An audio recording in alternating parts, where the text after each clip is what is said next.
Hey everybody, hope you're doing well. My name is David Wilkerson and this is Surplus Funds 101.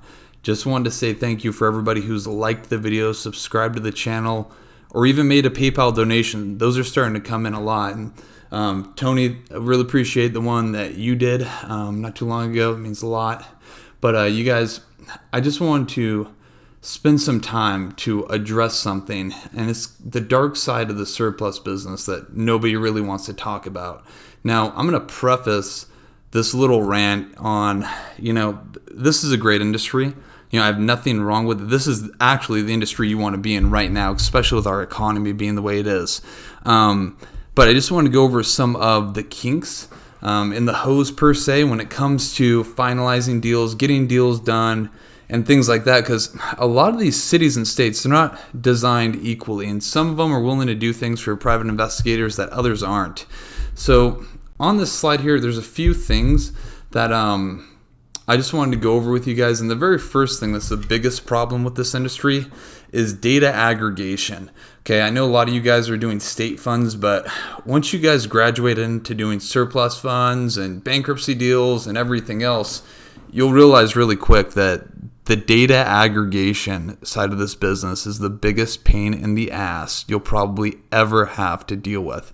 And once you guys start making some money, I'd highly suggest you to get a VA and train them up just to do this one task alone. Okay, because when it comes to state funds and a lot of these municipalities, they're going to hand you state fund leads on a CVS spreadsheet. Well, that's easy. You just go and get them uploaded to the skip trace or get the numbers and start calling, right? Well, a lot of these municipalities don't do that. As a matter of fact, probably like 90% of them don't. Okay, when you guys want to start taking your business to the next level and really doing things at scale, okay, you're going to have to start going to different websites and different places to get data to map it all together on a CVS spreadsheet so you can get it skip traced. Okay, and so the very first thing I want to talk to you guys about too is how easy is it to register with the state that you guys are planning on working in. As I've said, some states are easy, some states are hard. California, I mean, as long as you have a pulse and you know how to fill out a contract, they're going to approve you.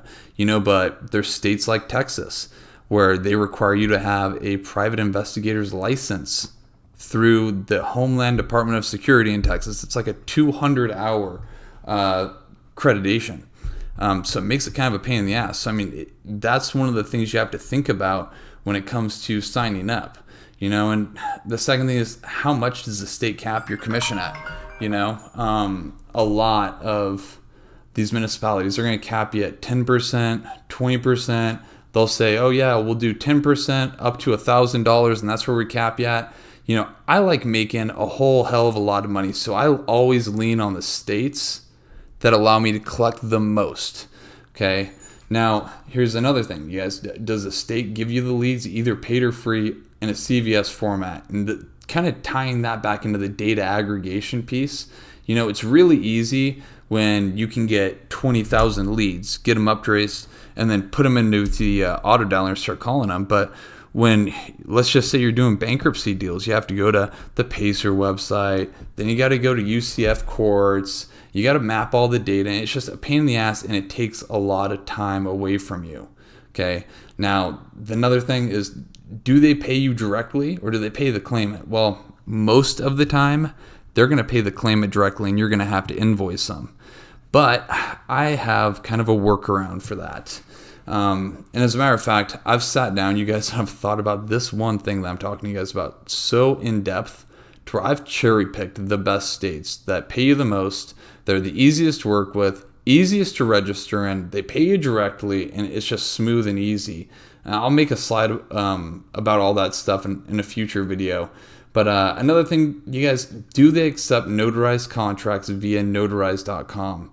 Okay, as of right now, I'm recording this. It's November 18th, 2020, and we are in the middle of a national pandemic. And I'm a pretty confident guy. There's not very many places I will or won't go, but I'm also not a notary. And a lot of these notaries, they are like, I can't tell you how many of them are freaking out. Oh, I don't want to go do this job because they got sick or whatever it might be, And the thing about working with notaries is it just adds extra time to the equation between you getting the contract notarized and you guys sending it out to the state. When you guys do everything digitally, literally with notarize.com, okay, you upload the agreement. They have a 5-minute hold period for a notary, and you can almost get it done instantly and then upload the docs and shave that time off. But you guys, this is a great industry to be in. When I say the dark side of the surplus business, I mean, I don't know how else to say that, but it isn't really a dark side. This is a great industry to be in. You guys are going to make so much damn money, you won't even be able to count it all. But you guys, I just want to go over those things with you. If you liked the video, go ahead and like it, subscribe to the channel. If you have any comments, leave them in the box below. Other than that, you guys have a great day and take care. Bye-bye.